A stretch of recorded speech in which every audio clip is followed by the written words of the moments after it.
Please just stay with me. I'll be settled down. This is a couple of seconds. All right. So, as I was speaking, that whether you like it or not, you are in any of these long you are. Stop. You are in any of these cadres so long you are a man, you're a student, you are a wife, your husband, whatever it is you are in either of these cadres. And I'll try to explain so you can better understand what I mean by you are in either of these cadres. So the base of or the list of these cadres is survivor. The next on that line is sustenance, and the next is development, and the last is legacy. Now, if you are an African or a Nigerian, you are so disadvantaged. All right, this is supposed to be a bad news, but there is a light at the end of the tunnel. So just stay with me. I'm going somewhere. Now, if you are an African, if you are a Nigerian, unfortunately, you are starting from the lowest of the lowest. You're starting from survivor. All right. If you're a student, you are an entrepreneur, you are whatever it is that you do, so long you are an African and a Nigerian, all right.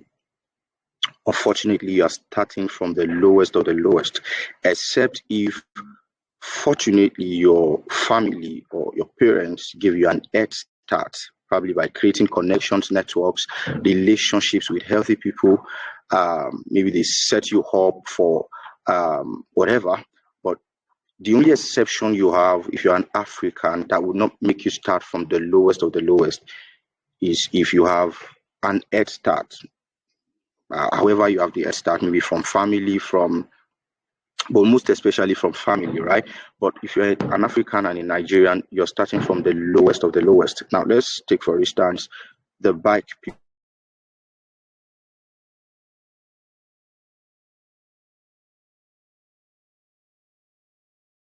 Oh, God, what's going on? Please give me a moment, all right?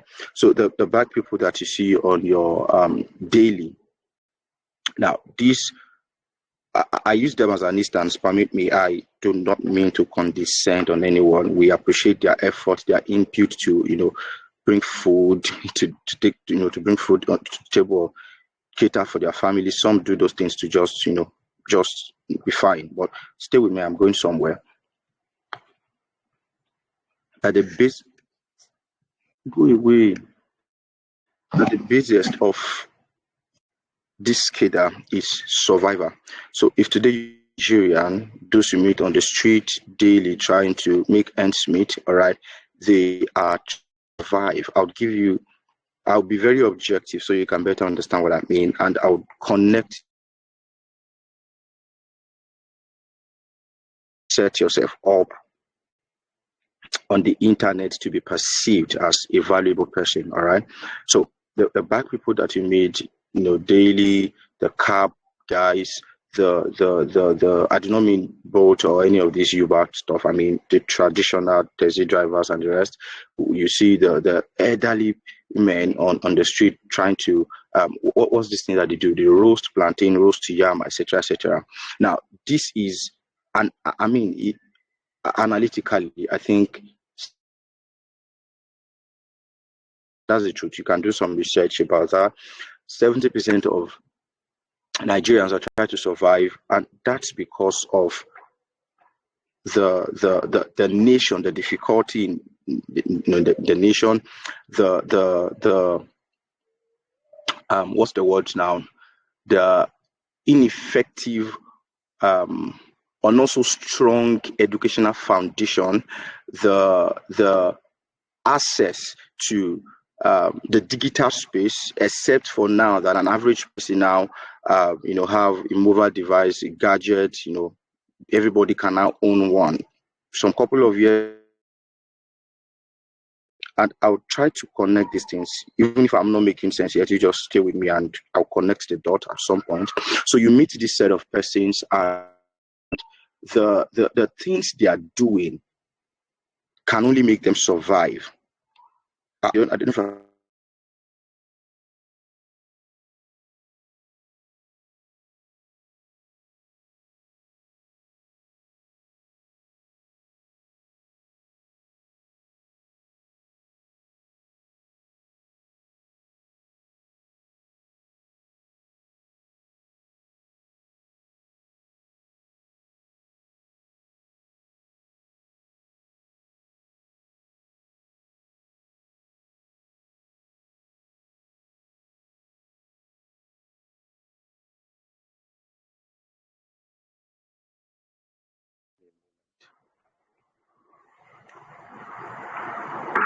Are you still in the person? Can you guys still hear me? Can anyone still hear Yes, me? we can hear you now. Oh, awesome, awesome, awesome. All right, so excuse me for the many things going on. I'm not at home, so I had to just stay outside to make all of these things happen. The reason why I'm not so settled, right? But bear with me. I should be more settled in some weeks from now. All right, but stay with me. I'll try to share my screen again, and this time, hopefully, to not.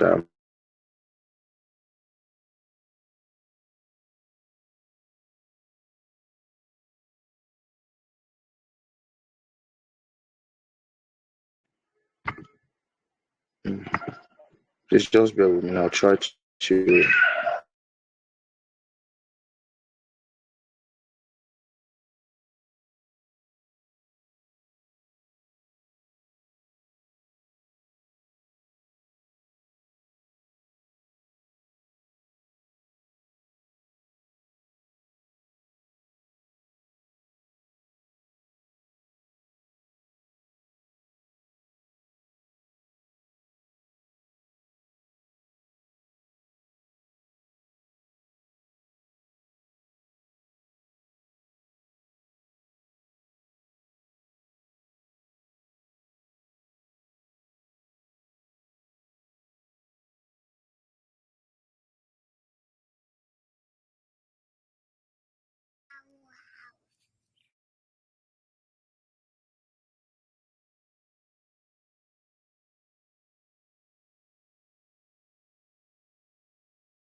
All right, can you guys hear me now?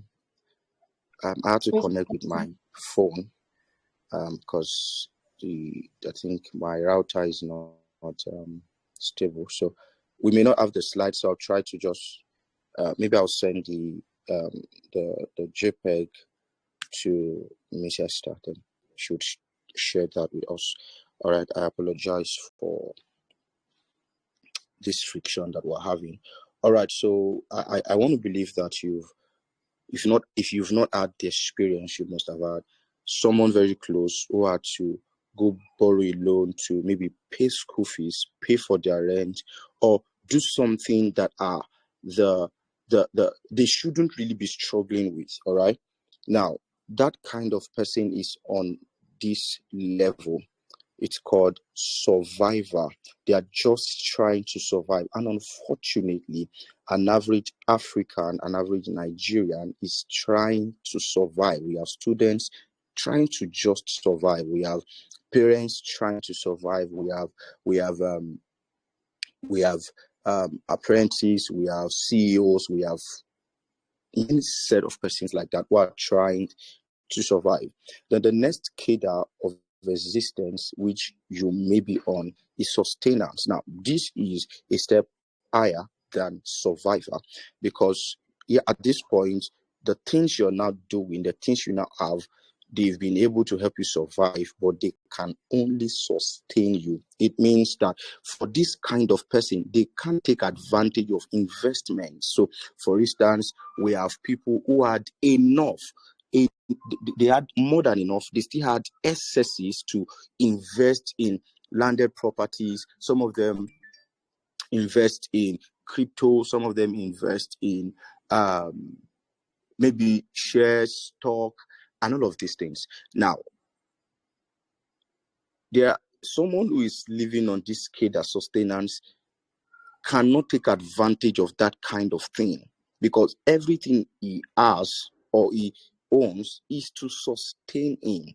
And unfortunately, we have a lot of Nigerian students living on this cadre that after you're done paying your rent as a student, you have to trust God or trust friends to continue to live. You are not even so buoyant enough to think, I need to change my wardrobe or I want to add this to what I have. I mean, you do not have the laws, you don't have that kind of privilege. And unfortunately, we have people living on this cadre. The next cadre is development. This is a step higher than sustenance too. It means here you're not only trying to survive, here you're not trying to sustain yourself. Here your focus is development. you're not thinking survival, you're not thinking sustenance. At this point, you're thinking development. There are a few persons that are here. Now, whilst what I'm saying may not make sense, stay with me. It will make sense in, let's say, 10 minutes, but stay with me. So here you're not thinking survival, here you're not thinking sustenance, here you're thinking development. Oh, what can I do to add to what I'm already doing? I'm already thriving here. So what else can I look at? So it is at this point you're trying to establish another business. That's why you are here. I'm a student, but I need to add some other things. I need to do this. I need to go into this to become a better person. This is another phase, another cadre of existence. But I'm saying if you look back, there are people that are not as privileged as you. They are humans too, but not as privileged. They are not even thinking school. They are thinking, let's just stay alive. They are not even thinking they're not even thinking building any structure. They are not even thinking contributing to societal development. They are not thinking adding up to what people are doing. They are thinking, let me just eat. Tomorrow we go again. I don't know if it's making sense now. All right. But unfortunately, there is another cadre that is a step upward, permit me for lack of words. It is legacy. There are a few persons, as a matter of fact, 0.3% of the entire human population is in this cadre. So where most humans stop is development.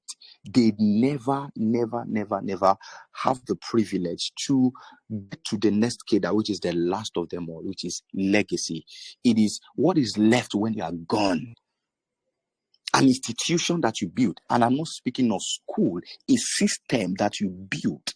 Let me give you an instance. There were missionaries that came into Nigeria some couple of years back, and till today, there were certain things they did that continues to influence us. For instance, some of our parents attended Saint something primary school, Saint something secondary school. They were they built the foundation of their education.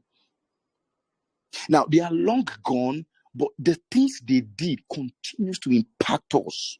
Let me give you another instance. Facebook, that's not development, that is legacy. Today, even if Mark Zuckerberg dies, there is something that keeps him alive. I don't know if you get that now. That even if he dies today, something keeps him alive. That's legacy.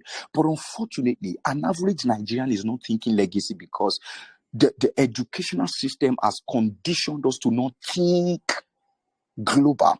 The educational system, the structure, society, the many limitations that we have around are so conditioned us to not think outside the box, to not think impact, to not think. Do you know, an average Nigerian is thinking money where he should be thinking impact. Now, it's not his fault. His conditions conditioned him. Stay with me. So let me give you another instance. So you give a Nigerian a leadership role, if by whatever means he just gets into position. Do you know he can monetize that position? He will monetize that position. Or before you see me, you have to pay this amount. Meanwhile, you were appointed to just lead. But he's looking for how he can smuggle in income, profit into his position. That's a Nigerian man thinking. So an average Nigerian is not compassionate, they are not tolerant, they are not they don't forbear people because of the nation. So if you meet an average, and that's why we also have to trust God for Nigeria, the nation Nigerian, and the many things go. I'll start speaking from here. I just have to lay a foundation, but stay with me. What was I going to say now? I just lose track of that. But I think I'll find my feet back. So survival, sustenance, development, and legacy. Now, here's something else I should let you know. That as you develop yourself, you have to set your gaze on building legacy. And that's why you can, it is only at that point you can think futuristic. It is only in that mode you can think, let's solve a problem. Let's create solutions. It isn't just about studying engineering, but making something out of engineering, solving actual life problems with engineering. It isn't just about starting a fashion, a fashion store or something. It's really about solving actual problems Facebook is solving actual problems. Telegram, that's where we are tonight, is solving actual problems. And how do you then think there are no more problems that you're supposed to solve? But do you know that you are not even thinking in this light? You are thinking income, more money, more income. Meanwhile, income is in the next problem you are yet to solve. All right? That, you see, oh God. Now, do you know that primary six, or I don't know where I stay, where I grew up, we call it primary six. Some other persons call it grade something, I don't know. But primary six, JSS1, JSS2, JSS3, some of us, right? JSS3, you were still struggling with arithmetic. You were still struggling with body mass. You still struggled with sword. You still struggled with what's it called now? In mathematics, sets, these things, Venn diagram. You struggled with this thing. Meanwhile, an average American, now I'm not condescending on Nigeria, you stay with me. I'm trying to talk about the root of the many issues we're having. The reason why we are so incapacitated that the only thing we can think is money, more money, and we're not thinking, let's solve actual problems. I'm not knowing that it is, you see, the money is in solving actual problems. Okay, you need to eat this money. They didn't beg you. That's them solving actual problems. It means when you carry the solution, you don't beg, come and buy the solution. If it's solving actual problems, people will pay anything to get it. I don't forget what I'm saying tonight. But stay with me. That unfortunately, an average Nigerian struggled with where they shouldn't have struggled. So if you meet, now this may not be entirely true, it's an instance. If you meet an average American, now, whilst I'm not making this boast on their behalf, because I've watched some YouTube videos, there are some of them that are not brilliant too. So we're not making this boast on their behalf, but we're talking about the educational structure, the system. I want to believe you are in an institution in Nigerian university and you can relate to the struggle, some unnecessary struggles. Oh, you get to the school, the lecturer tells you, oh, your teacher must have taught you. And meanwhile, when you were in secondary school, your teacher said they will teach you this. When you get to when you get to an institution or the university, and now something you should know, you don't know them. Meanwhile, you need to know them. Stay with me. So an average Nigerian is not thinking legacy. He's thinking, I just need to be fine. I just need to be okay. I just need to be, so long I'm comfortable, then I'm okay. And whether you like it or not, you are listening to me tonight, you are in either of these cadres. You are in any of these levels. So long you're a Nigerian, you are in any of these levels. You can't jump, you can't lie, you are not. There are some people right now trying to survive. There are people right now trying to just sustain themselves. After paying your school fees, after paying your house rent, you have to wait for manna. After paying for a class, after paying for something, you literally have zero, nothing else. That's you trying to sustain yourself. You're just trying to sustain. Now, there's development, which most of us, this is where we are trying to develop ourselves. We're trying to gather the life skills, the soft skills, the actual skills. We're trying to, borrow vessels. We're not borrowing a few. But what I'm here to do tonight is to actually challenge us to start thinking solutions. So if eventually you become an engineer, you're not thinking, oh, other engineers have done everything I need to do. I just need to look for a company that will hire me and then start paying me maybe 70,000 monthly, or start paying me whatever amount they can pay me monthly. You have to start thinking solution. Start thinking solution. Start thinking, let's solve actual problems.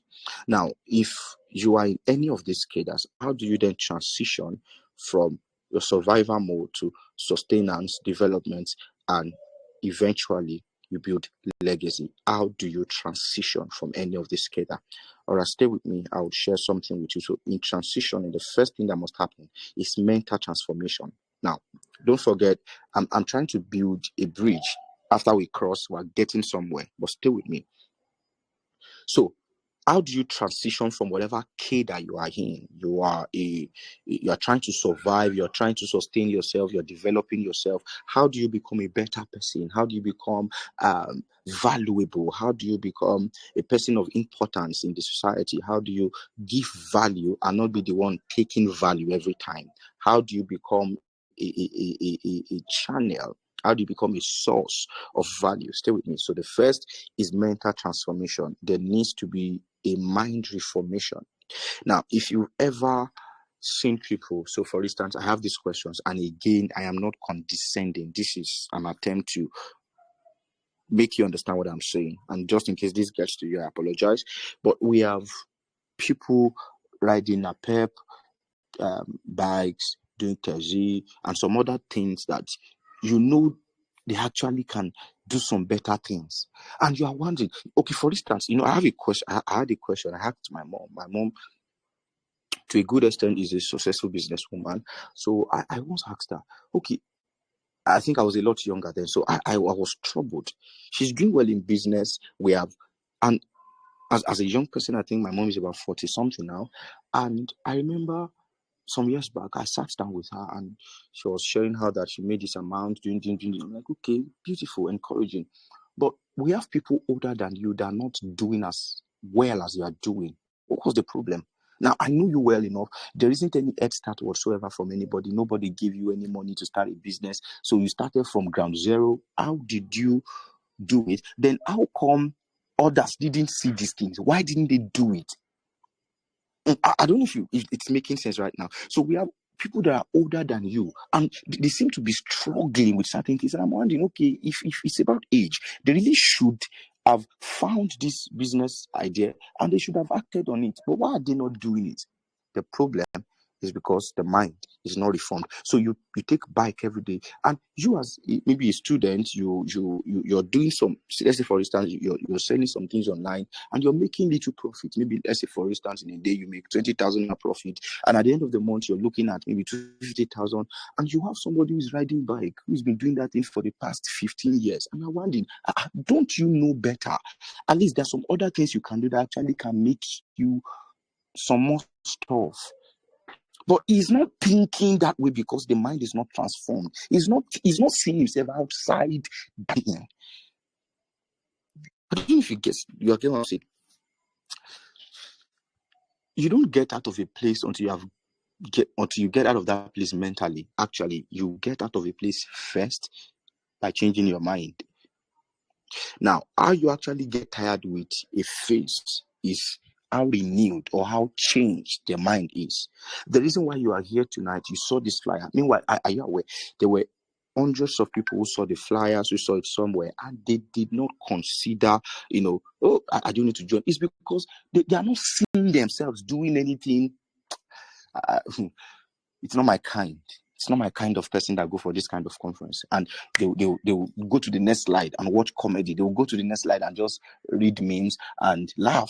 And they will shut their phone, sleep, and continue that circle of frustration. But to a good extent, your mind is renewed. The reason why you believed that you needed this conference. I don't know if you get what I'm saying. So you need to transition from a cadre to the next cadre. You start by changing your mind. Go out of your comfort zone. Attend conferences. Attend conferences. Now, as you attend conference, maybe you leave your comfort zone and you attend a conference just as you have attended this one tonight.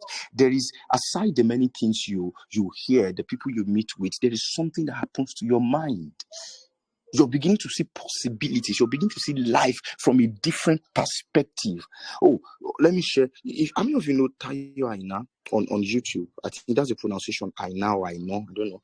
But if you know Tayo Aina, now, I love his channel, one of my favorite YouTube channels. And you won't believe some places in Nigeria exist. I think he went to a northern part of the country. He went to a northern part of Nigeria. And these were people who do not know what electricity means. They don't even know that there's something like electricity. They do not know there's anything like the internet. They do not know there is anything like access to, I don't know. It's so bad that these guys did not know. And you need to see the way that they were not speaking like humans. They were, I'm sorry, I apologize. They were very close to being animals. Very close to being animals. Now, do you know that if you bring opportunity to that kind of person, he cannot even actualize or maximize opportunities? Why? Their mind has not been transformed to see opportunity as opportunity. Do you know why you give more excuses than work? You actually give more excuses than put in effort. It's because your mind is not so renewed to see opportunity in an opportunity. So most times Nigerians give excuse where you should give effort, where you should give hard work. It gives excuses because their mind is not even seeing that thing as an opportunity. So these people they don't know that there's anything like internet. You need to see the way they were eating. I was like, oh, they had this. They were, oh God. Hey, go and watch. Go to Taya now. I think someone should type it out, or if you can share the link to his channel, just share it. I'm trying to let you know how bad the mind can get. I was sharing in Ekiti. I had a conference in Ekiti some couple of months back, and I was sharing with them that in physics we were taught elasticity, right? And in elasticity we were taught breaking points. The mind is elastic in nature; it can expand. You see, that's why you have to be very thirsty, very desperate for exposure. And I don't mean spotlight. I mean to get out of a place mentally as fast as you can. There has never been a time in history to get out of a place mentally as our day. Literally, you can change your mind by joining a conference in 1 hour. You can change your mind by listening to a podcast, watching a video. In less than 30 seconds, you are seeing life in a different light, from a different perspective, just because of a 30 minutes educational podcast. Meanwhile, that thing was not accessible. You needed to look for library. You needed to look for books in the library, bookshelf, and turn pages upon pages upon pages. Right now, you are here tonight and you're learning something you literally would have needed to read maybe 200 pages of a book, and right now you have it on a platter of gold. This is the ease at which the mind can be so transformed in our day and time. So these guys do not even know there's anything like internet. They do not even know that you can. I mean, one of the guys actually was sharing that, okay, what do you do for fun? Meanwhile, there are some ass things. He said, maybe you should watch the video. He said, I wake up, I hunt, I have sex, and I sleep. Is that not crazy? You see that now? I wake up, I hunt, I eat, I have sex, and I sleep. And that's a productive day. No, that does not look like a productive day. Do you know why you won't be comfortable with that kind of life? Because your mind is not agreeing with that mode of life. But are you aware there are certain things you are comfortable with because your mind is still saying you are okay, you are fine. You don't get out of a place until your mind starts getting tired, start saying no, we're not comfortable again. And that's why you have to leave a face as soon as you can by changing your mind. Now there are some of you that are graphic designers, you are fashion designers, are you aware you are comfortable charging 5,000 for flyer design because you are not seeing yourself charging bigger because your mind hasn't been transformed. But I remember, let me give you a life experience. So 2021, I live in Akure. A student of FUTA. So I lived in Akure, and there was a conference in Ibadan, Lawrence Oyo conference. His brother, that's Pastor Godson Oyo. I had to attend that conference in Ibadan, and I traveled to Ibadan to attend Kingdom Preneurs, right, I believe. And I remember I had to leave Akure very early in the morning. The conference was started by 10. I left Akure as early as 7. This is a 4 hours journey, but there was some sort of delay on the road, on the way. I got to Ibadan at 1 p.m. The conference was going to close by 3 p.m., so I had only 2 hours left. So how then is this conference going to benefit me? How then is this conference going to help me in any way? But stay with me, I'm going somewhere. So I remember sitting down, the ambience already did something to my mind. The lightning, the kind of people were well seated, well behaved, well composed, well dressed. They were sitting down, everybody was listening. We had people who had jotters, and I was watching. Wow, we have people like this. Interesting. Now that's not all. Then we're there. Then someone asked me, "Hey, bro, what do you do?" And then I was, okay, what do I do? I'm a graphic designer. Oh, no, that was not it. I wish I said I was a graphic designer. I said I'm a student. Oh, you're just a student. That's all about you. I said, yes, and sometimes I do graphic design. I was thinking of 2021. And I'm like, okay, really? Then the guy started talking about himself, how that he started a business like Jesus. What's going on? What?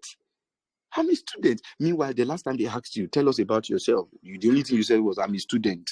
Because you believed you were fine being a student. But no. And I remember for the first time I felt bad being a student, because this guy, literally about my age, said he was not only a student, he already started a business, he was working on this, he was working on that, and then he was doing, really? Oh, really? You can actually do all of that as a student. Now, nothing really happened, but my mind started adjusting. Oh, so actually, it would be better if I can introduce myself not just as a student, but I do this, I do that. I'm trying to start this, I'm trying to start that. Now, that's not the entire encounter, but then I was there. Then I remember Faith Owolabi, Minister Faith Owolabi, now a minister of the gospel, at the time was a graphic designer, more a graphic designer. And then she came up, she did a logo design. Meanwhile, she got 100,000 grant, and I was shocked. I can do the same thing. I mean, she uploaded that design. She was broadcasting it, people were seeing it. And I was thinking, I can make this design. Actually, I can even do better. And people were hailing her, oh, very beautiful. And there I was, I could do better. But at that time, I didn't even know what a pitch desk, pitching your idea means. I didn't even know what a pitch desk, they call it now. I didn't know what it means, but she pitched herself, created the slide, and she was showing people what she can do, and they were hailing her. Meanwhile, I could do the same, but I never knew I could actually do something like that. And from that singular conference, there were not so many things that happened. Then they called people who, wanted to pitch themselves. Then young folks like me came off stage. They were sharing their ideas, how that they wanted to do this. What? People were actually doing these things.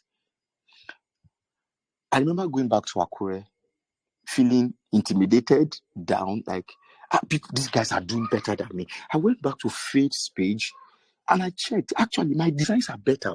And I do not mean to. Hey, God.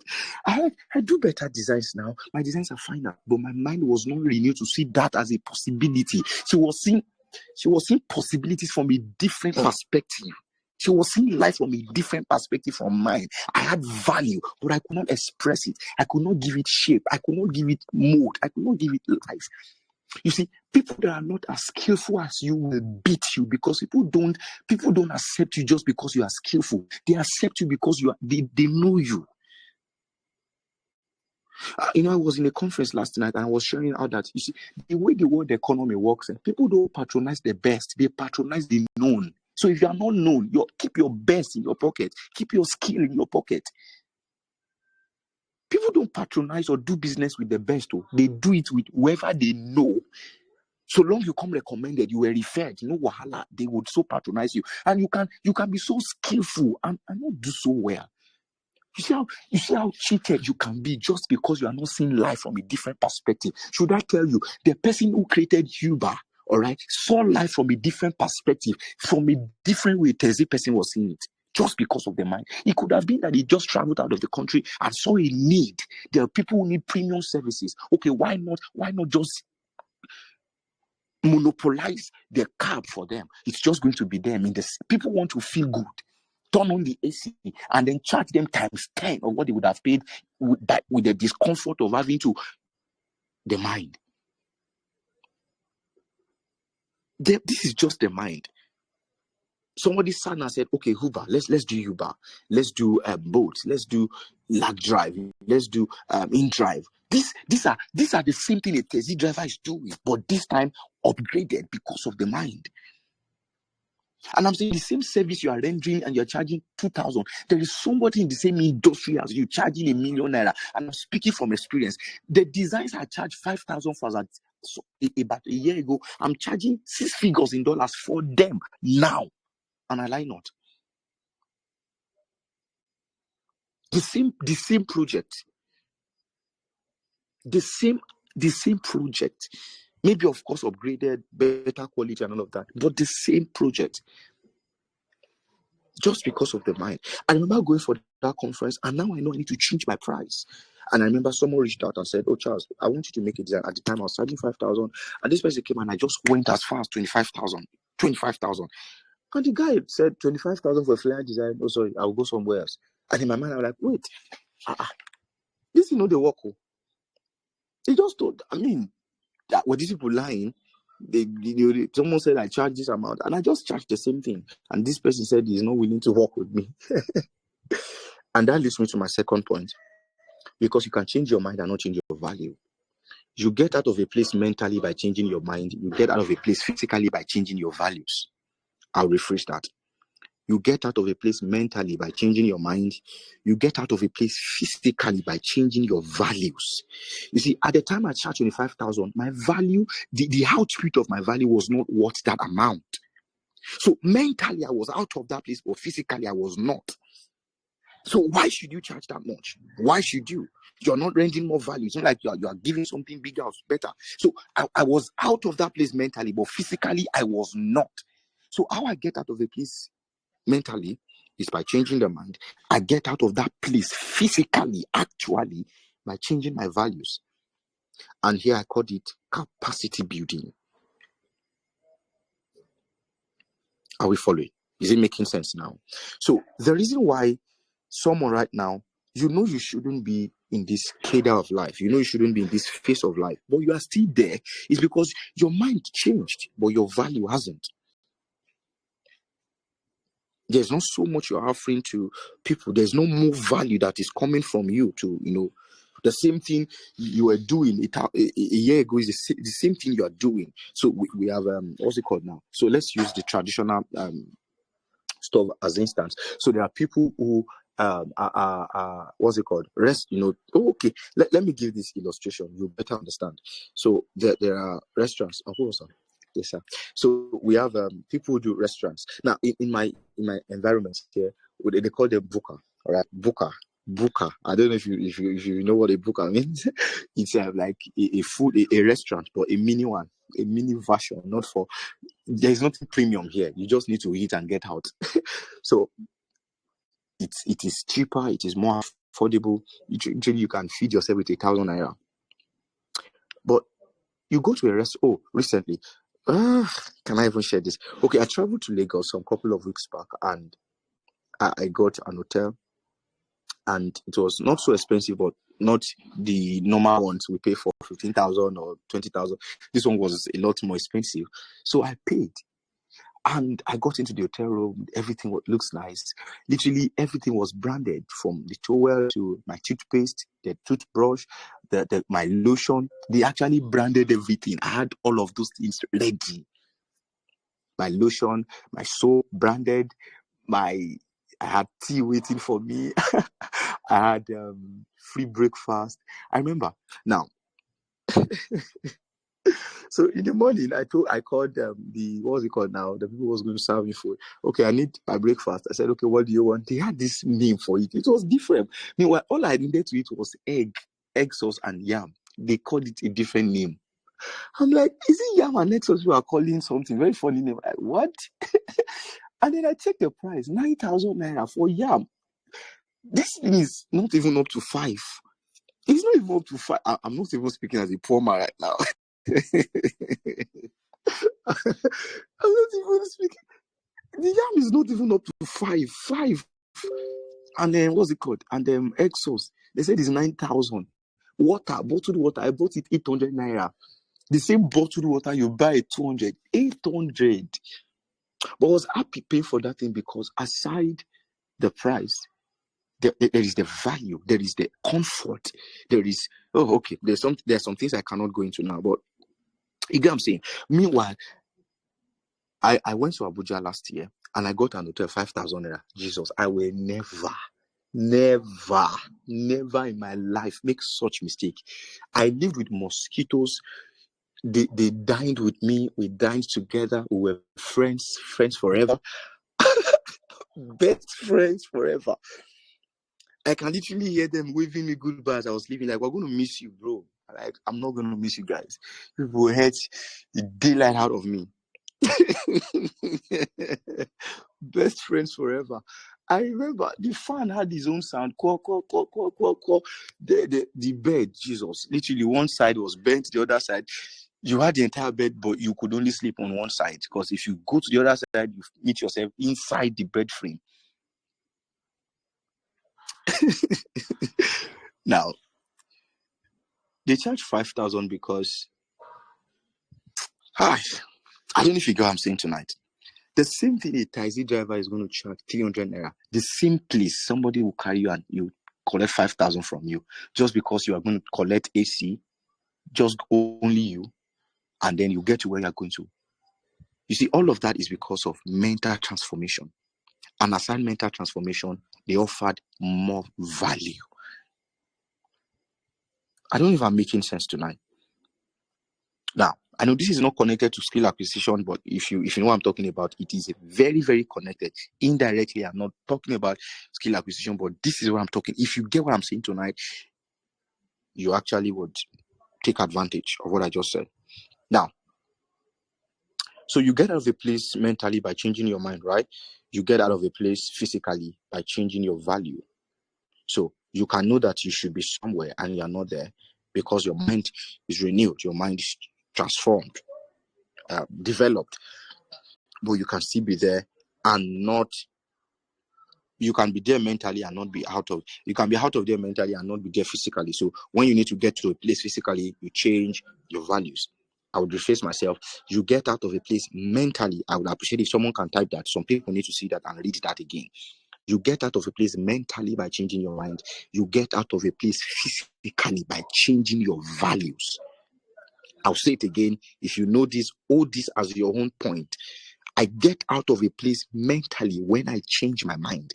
I get out of that place physically when I change my value. I can know I should be out of a place mentally and still be there. So how I get out of that place is by changing, doing something physically. Build capacity, become more skilled, become more intelligent. I'm going to speak to us tonight about demand skills, in-demand skills, and how you can acquire these things. But stay with me. Having said this, this is like the foundation. Actually, my teaching has not, in all honesty, this is like foundation. Then I'll start talking about what you should build on this revelation. It was Jesus speaking, says, I will build my church on this revelation. So that's exactly what I want to do. I want to build on this revelation, on this knowledge. So my class is starting now. So I don't know how much time I have, Mr. Esther. Please just let me know how much time I have so that I can infuse everything into that time. Then I would start my teaching properly. So if you want to transition, you transition by first changing your mind, second changing your value, and third, which may not look like so much, I write it here because I'm a spiritual person, spiritual influence. There's such a thing as spiritual influence. Now, there's somebody you want to compete with that has banter. There's someone you want to compete with that is highly spiritual, and you just want to bring skill to the table. You are a joker. I'm not going to hammer so much on this, but if you want to transition, first, mind transformation, second, value, capacity building, third, spiritual influence. You must have a spiritual influence. You must understand that there is a broader realm. There is a realm that is more vast, more superior, more intelligent than this three-dimensional realm. Three-dimensional means space, time, and matter. All right, that's the physical thing you're seeing. You need to understand it, that there is a more superior realm. Actually, that one gives birth to this one. So if you are trying to change things from here, you're actually not going to do so much. You can just do some few things. It's going to be ineffective. So if you want to transition from any of these cadres, we cannot be too woke. Is it woke they call it now? And now deny the reality of the spirit realm or the realm of the spirit. All right. So I'm not going to hammer too much on that because I'm not bringing in the pastoral stuff into this. I'm just teaching on skill, right? But you want to transition. All right. Take this thing seriously. Mind transformation, capacity building, and spiritual influence. Start taking whatever it is you do that help you access the realm of the spirit. And I'm not saying you should be Babalawo. I'm not saying, but all right. So I'll start my teaching properly, having laid this foundation. So my focus tonight is on how to identify demand, how to identify in-demand skills, how to build competence. And I think I must have said some things around this area. Building a personal brand, which I have done that already. I have a personal brand. Effective use of social media. I'm going to get into all of that. Then networking in the digital age, monetizing your skills. So let's begin from the first one. I'll try to make this as fast as possible. So Ms. Esther, I'm saying it again. Please let me know how much time I have. Please let me know how much time I have. You can please send me a text and I'll try to run with that. So how do you identify in-demand skills? So there is a transition in already, all right? The world has transitioned, all right? People have transitioned. We are now, I want to believe you're not ignorant about that. We are now in the digital age, all right? Literally everything you once did without the internet, you can now do with the internet. People now sell products, even products you cannot believe, down to landed properties. Yes, down to landed properties because of access to tech, the digital space. People now take courses. Now, for some of you, I want to believe that there are some students here. I want to believe I have some students here who must have purchased my courses. You don't even know me. You have never seen me, but you took advantage of an online course. That's the digital age. Travel back in time, 20 years ago, 25 years ago, that was not possible. All right. Now, the good news now is that just as we transition from the traditional way of doing things to the digital space, there are now more job opportunities. There are now more possibilities that you can explore because of these things. Now, there are people who make money from managing an event. Unbelievable, right? Yes, unbelievable. The things you would never believe could make people money. People could not do so well with graphic design because even if you make graphic design, where would you post it? So people were not making as much designs as now. So people make designs just to print them and show, paste it somewhere physically, not so they can post it online. So even when you're done designing a beautiful design, nobody cares. They just need you to take it to the printer and print it and hang it somewhere physically. There were no Facebooks. There wasn't Facebook. There wasn't Twitter. There wasn't any of those media platforms to post it. But now there are those platforms. So there are more people making designs because there are audience they need to post those things to. Now, travel back in time, there was nothing like content creator. It never existed. Nobody pays you for creating content. Just appearing in front of your screen, saying, hello, guys, you're welcome to my YouTube channel. I am blah, blah, blah, blah, blah, blah. Don't forget to like, comment. Now, so people monetize those things. You begin to see, are you seeing these possibilities now?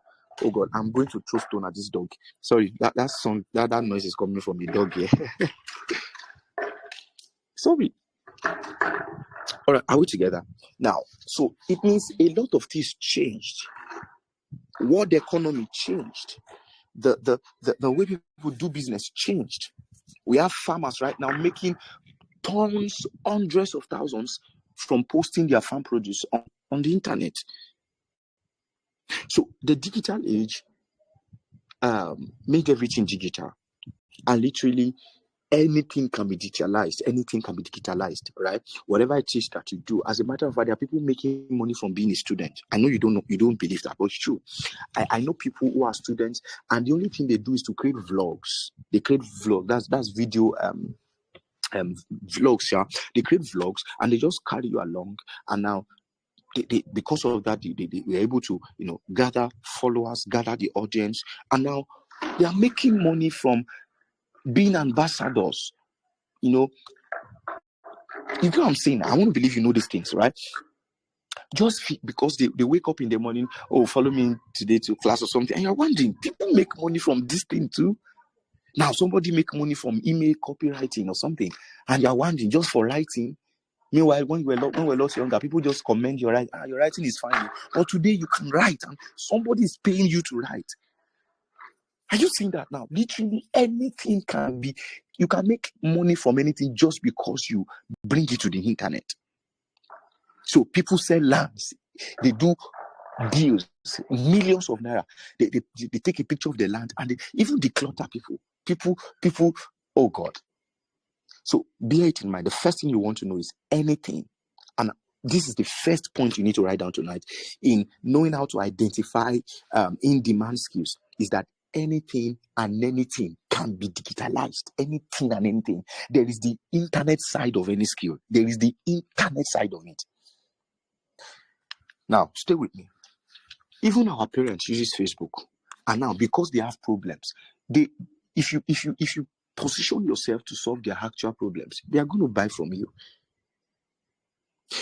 I went somewhere today. I went to buy some perfumes and the rest, and I saw the lady. Actually, that physical store is just a physical store, so she can have a place to assemble her things. But she make more money online. I saw the things she were going to deliver. They were a lot. I was there for about 30 minutes. Nobody came in, but she was receiving calls. She was receiving messages. Oh, I need this kind of stuff. All she did was to post online, put her this thing online, even perfume. Is that making sense now? So whatever it is that you do, you're a voiceover artist, you are a radio presenter. Oh, a radio presenter. How many of you know Lumi? Lumi is on Instagram. The guy is doing well. A radio presenter, but this time a video one. I don't know how best to say that. But you see that now, that there is the internet side of anything. So your job is to find the internet side of whatever it is you are doing and create a niche for yourself there. Create content around that thing. And just in case you don't have anything, I'm going to share some few things I believe you can. Some high demand skill I believe you can start looking at getting into. It will be a lot easier to transition into them if you are passionate about them. I am passionate about design, all right? Even if you don't pay me, I love designing, but you will pay me. You will pay me. But without paying, I'll still do it. But you will pay me. If you know, you know. If you don't know, you don't know. But you will pay me. You get what I'm saying now? But it's a lot easier to get into anything if you are passionate about it. It's a lot easier to get into whatever you want to get into if you are very passionate about it. So there are certain skills I believe you can learn. I'm not going to mention. I'm just going to talk around them. Then you do your research and discover, I think I may need to do something. Some of you are not camera shy, all right? Please give me a moment. Some of you are not camera shy. It's not every. Some people are shy of. I mean, as soon as they see the camera, they start behaving like what I don't know. I don't know if you get what I'm saying. But some of you can comfortably sit down in front of the camera and not forget. Oh, that thing is not easy. I really celebrate every content creator listening to me right now. I mean, kudos. You are doing a great job. It's amazing how you can have so many things to say, but as soon as you turn on the camera and the camera is looking at you, everything will just fly. And as soon as you off that thing, you remember everything. I'm wondering, is this not bewitchment? Am I fine? I'm telling you my situation right now. You forget literally everything. And I'm saying there are people who are comfortable. Actually, they even do better when they have the camera in front of them. You see, that kind of person, it will be a lot easier for you to get into stuff like content creation. You creating content, putting yourself out there, a YouTube channel, sharing life situations, all of those. It will be a lot easier. You are not going to struggle, but you are going to struggle. You may even need to take courses on public speaking now, online mode. If you are not, so it's a lot easier to get into anything if you are passionate about it. So there is, and since I said there's the internet side of anything, now do your research. I'm not going to spoon feed you. Do your research. If there's anything you're into or something you're passionate about, start looking at carving a niche for yourself in that area. So for some of you enjoy writing. I don't like writing. As a matter of fact, every time I write, I am inspired to write. So if I want to write, literally everything I have to say start disappearing. My words get mixed up. I'm not thinking straight. I'm thinking, okay, I'm not thinking well. As soon as but there are people who think better when they start writing. I'm not like that. So someone who think faster, who think, that way, should look at writing content, right? Maybe copywriting, content writing, UI, UX writing. It will be a lot easier to get into that kind of thing. Don't forget, there's the internet side of anything. So look for the internet side of it and get into it. There's the internet side of writing. Find it and niche down to that thing. See, some of you love talking. I don't like talking. I don't enjoy that thing, but I'm talking. But do you know you can make money off talking? Oh, I do movie recaps a lot.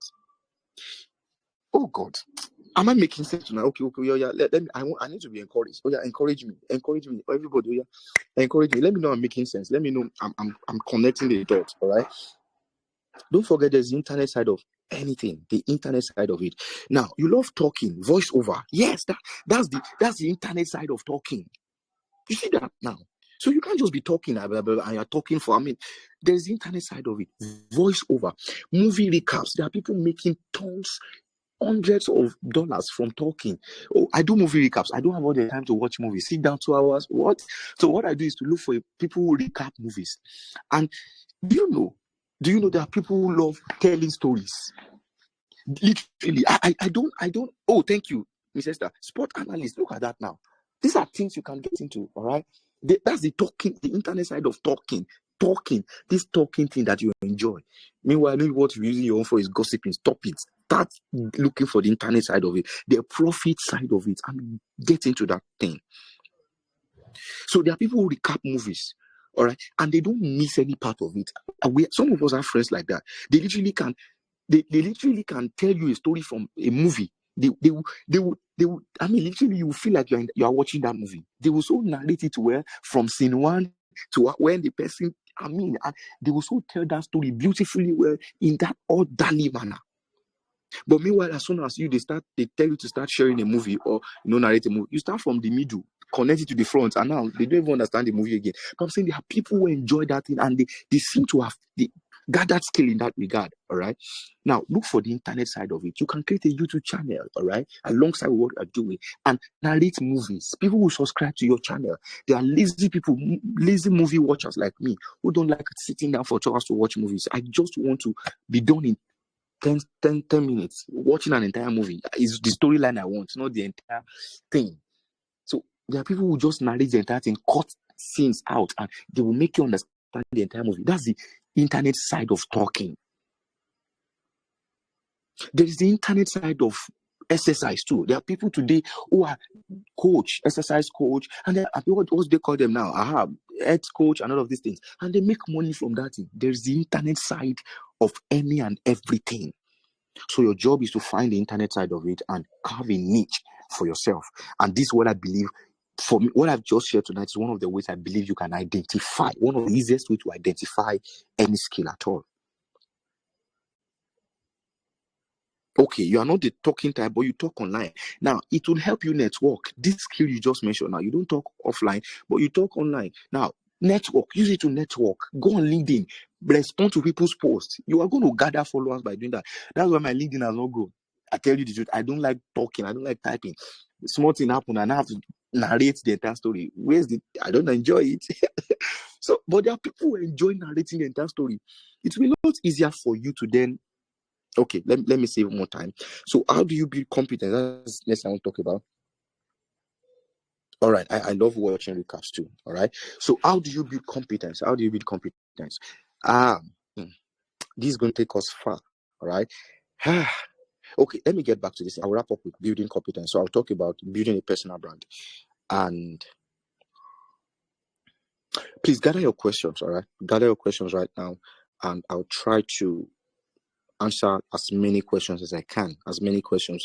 Whether I mentioned them or I did not, it's connected to this class, it's not connected, just type it down somewhere. You can start dropping those questions now, actually. All right, I'll try to respond to them. So how do you build a personal brand? All right, let me give you the same instance I gave last night. I was in a conference. So this is the same instance I gave. So I am Charles Bishop, all right? I'm a brand designer. Now, there is also another sister somewhere, brother somewhere, who is also a designer, all right? But then, I'm trying to tell you how to build a personal brand. Stay with me. So on WhatsApp in the morning, I now wake up to post my conversation with my client, maybe a discovery session, and I then posted this way. Hi guys, good morning. I hope you had a wonderful night rest.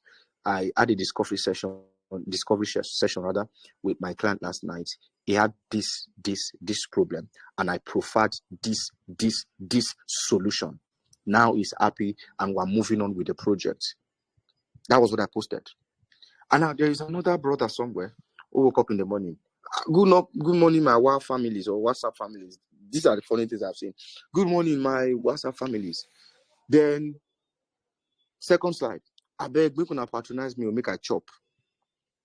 Third slide. It memes. My head the big or something. You know this ridiculous stuff that people do. Then the fourth slide. Don't forget, I'm a designer. I'm not gonna patronize me. This was a design I did for a client. You like Amabi?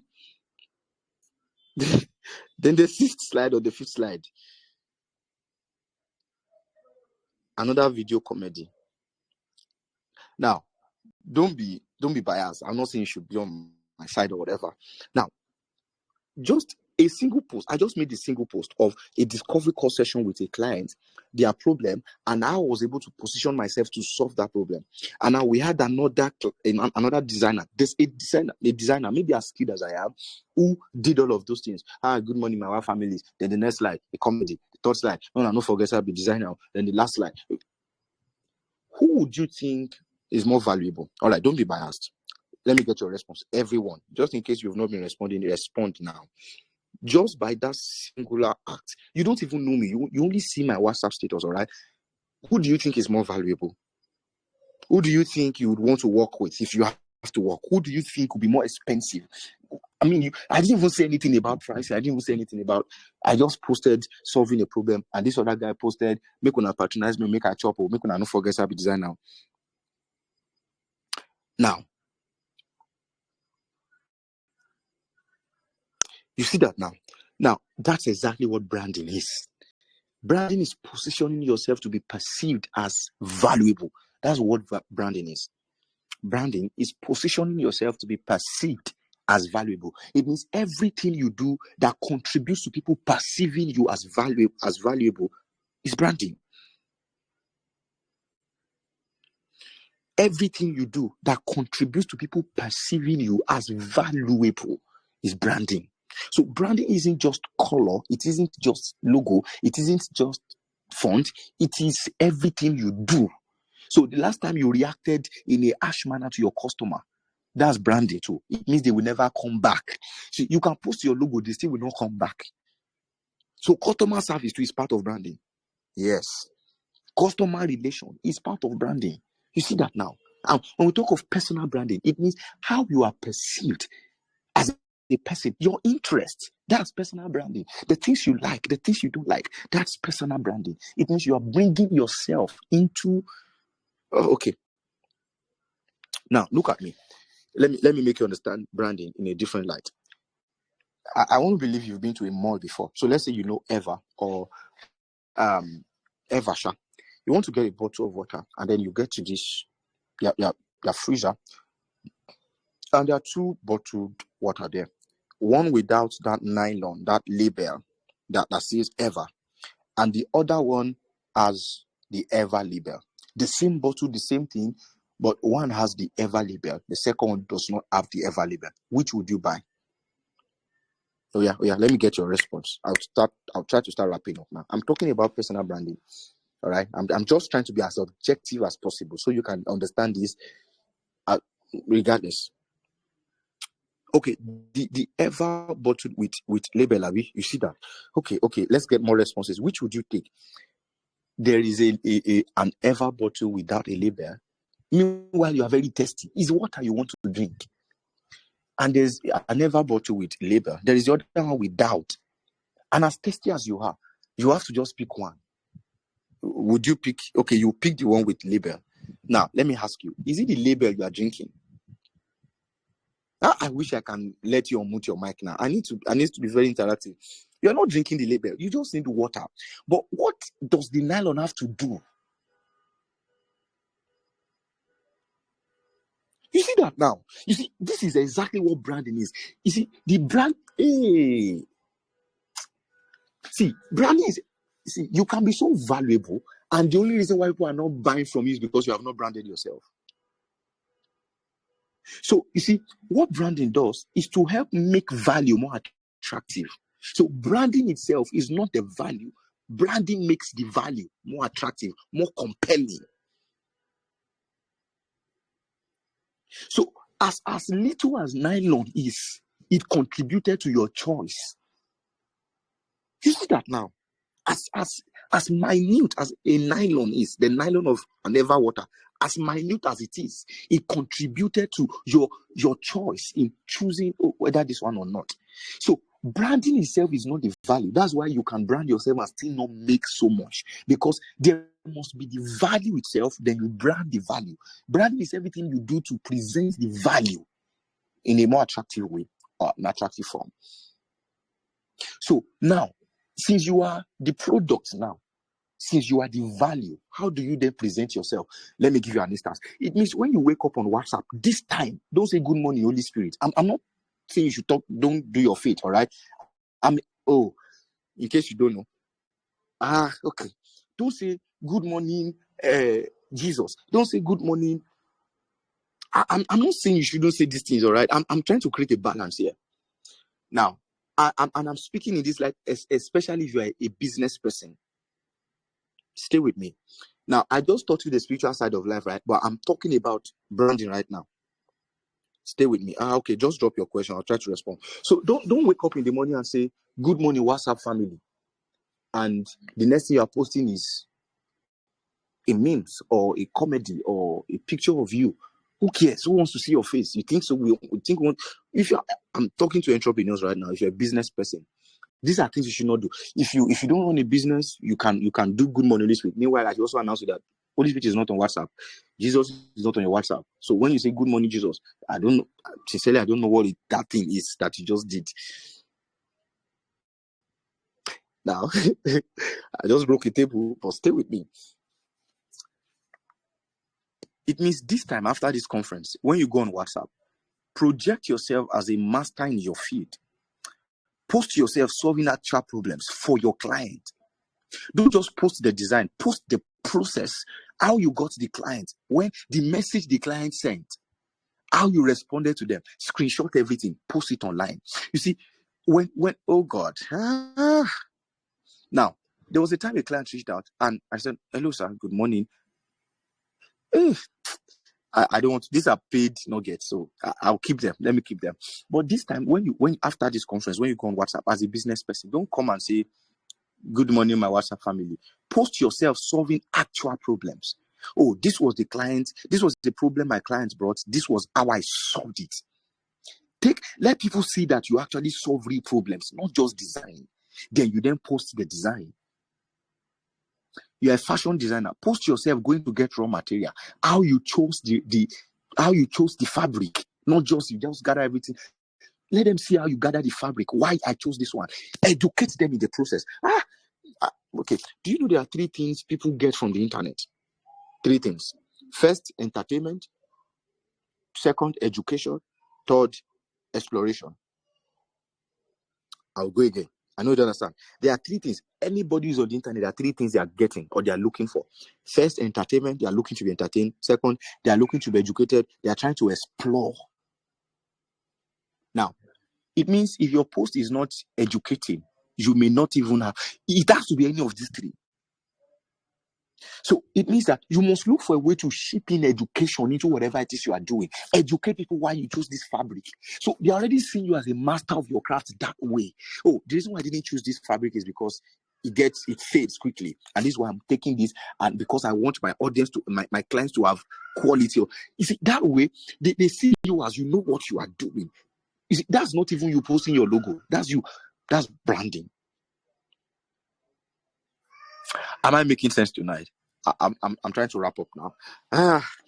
Okay. I think I've said enough for tonight. Every other thing I've not said, I'll keep it to myself. They are premium. I'll keep it to myself. Take it back to where I'm coming from. Yes. So,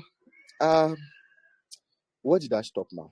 So you're a graphic designer. Don't just post your design. Post why you chose this color. Why did I use this color? Why did I not use this font? Let people see you as educating.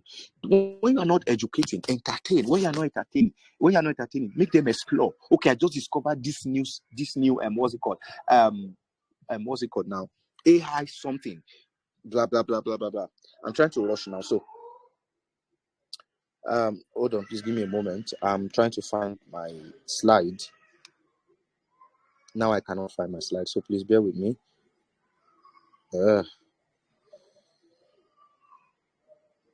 Please hold on. I'm trying to find please just bear with me. Give me a moment.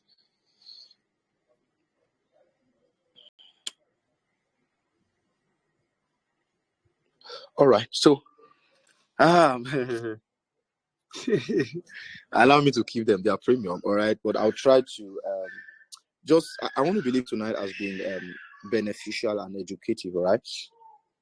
So this is what personal branding is about: is positioning yourself to be perceived as valuable, and everything you do to position yourself as valuable is branding.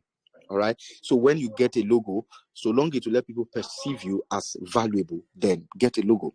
If you have to see, that's why you also have to do things like let people see your. It is personal branding. You want them to know you are interested in football. Then let it be there. Oh, I'm a Chelsea fan. Meanwhile, I don't. Okay, let me not go into that. I'm a Chelsea fan. Do you know that there are clients that can patronize you just because you are a fan of their club or you're in the same club with them? Do you get that now? This is personal branding. It is personal. You are branding yourself. So when you hear Charles Visuals, so if you know me, something comes to mind. Charles Visuals. It is not my skill that comes to mind. It's a person and set of qualities, value system that comes to mind. I'm not even a Chelsea fan, so all Blues too. I think there was a time I was even going to have a club. I was just on the winning side every time. So if today Man U is winning, I'm Man United, and tomorrow if it's Arsenal, I feel bad and I join Arsenal again. So I think sport was not made for me. So I just had to settle down with my graphic design. All right. So that's by the way. Now I'm looking for that slide, Miss Esther. I don't know if you can help me send that PDF you sent. I really appreciate that. My slide just disappeared, so I want to work with that PDF that you sent, the invite PDF. I think there you listed the focus, so I would appreciate if I can get it. I don't know what's wrong with my internet. All right. So having said this about branding, other things I believe you can learn them on your own, but bear it in mind that it is everything you do to be perceived. No, not this one. The PDF file. That PDF file. Yeah. All right, so I'm trying to get the next thing I want to talk about. So let's talk about how you position yourself on the internet. So I just discussed a bit of it. So personal branding is very important. So you're a baker. Don't come and say patronize me today. Or position yourself as authority. Don't be the one who is at the mercy of your client. If you don't patronize me now, we'll be in trouble. Or if you don't patronize us today now, we'll not hit. You see that now. You position yourself. Okay, for instance, there's this lady on my timeline who makes parfait, all right? And I so love the way she presents herself. She will tell you, I think what's that thing that she will do now? She will post and tell you that today we have people queuing, and even if people are not queuing, I can get that reverse psychology kind of marketing side. Okay, we have people queuing already, and by 1 p.m. we'll be out of this parfait will no longer be available. So order now. So she's not begging you to buy. She's already telling you that you will lose if you don't buy. So if you want to buy parfait, you're already like, hey, by 1 p.m. this thing will finish you. You see that now. That's personal branding, and that's how you should position yourself on the internet. So you're a fashion designer. Don't just post yourself going to the market, getting fabric, how you're choosing the fabric. Let them see that you know what you are doing. You're not just gathering anything. You're a graphic designer. Let people see your concept, how you started from ground zero. Do a quick speed art of your process. Let them see the stress you go through creating that concept. That way, it already positions you as an authority in that field. Now, you also want to share the people you have worked with. So long there is no NDA, that's non-disclosure agreement, all right, on that project. Let them know okay, for instance, some of you perceive me as valuable. That's if you know Charles Richards, and if you don't know Charles Richards, I don't think I'm that popular too, all right? So some of you believe I am a valuable person just because of the people I've worked with. Is it not unbelievable that you don't even know me? All you see is my Instagram post, my maybe LinkedIn profile, my Twitter post, but already somewhere in your heart you believe, oh, Charles just is valuable. Now sometimes, and that's because sometimes you see where I posted, oh, I work with this person, and then you go to check the person and go, oh, more, this guy is a big guy. I didn't even come to tell you I'm a big guy. You just saw the people I work with. So do you know that's one of the ways to also increase your price? I just taught you something in not get about pricing now. You see, every time you work with someone big, that's a leverage to increase your price actually, because already there is a perceived value because of that. People already believe that this guy must have charged this guy about $100. So meanwhile, maybe you just did your normal price or something. But because you worked with, for instance, if today I work with Nike, do you know nobody will come and say do a $1,000 logo for us again or branding just because of what's it called? Just because I worked with Nike, that already changed my reputation. Just because I worked with Nike, so long there's no NDA on that project, share the person you work with, connect their Instagram page. Let people, when people come to your DM or when a client comes to your profile, let them be able to see that you are working with this person. All right, I think Miss George, all right, Mrs. George, right? I want to believe that's her name. Or speaking on CV, this you see, should I tell you aside the CV that you create, all right, that PDF one, your social media is your new CV. I tell you the truth. Okay, let me start wrapping up. The last wrapping up, then I'll take your questions. A real estate company reached out to me, I think August last year, all right, and they said they wanted me to rebrand that real estate. We could not work together because they were not serious. All right. So they reached out and said, Charles, we've seen your works. We'd like you to work with you on this project. We want you to brand us and all of that. So I went to check them out on Instagram. Oh God.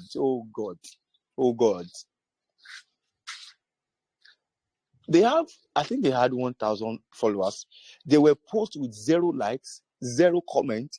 I think more of their posts had 1 like and sometimes 0 comment. And the people that comment are their workers. You see, if I want to buy land, if I get to their kind of page, I'm not going to buy from them. I will need to get to your office physically to see the things you are doing. But when it comes to leveraging on the internet, they've not done that. So you see, when I was going to start speaking, the woman said that's the MG. He says, Charles, we want to get on a call with you. So they wanted to get at me and make me scared. But I know what I'm doing, right? And I remember they said, okay, what do you have to offer? So I just sent them a screenshot. My God, I just sent them a screenshot of their page. I said, this is where I'm going to begin from. If I'm a client and I need to patronize you, I can't patronize you because you've not built trust enough with this your Instagram page and your social media handles. So that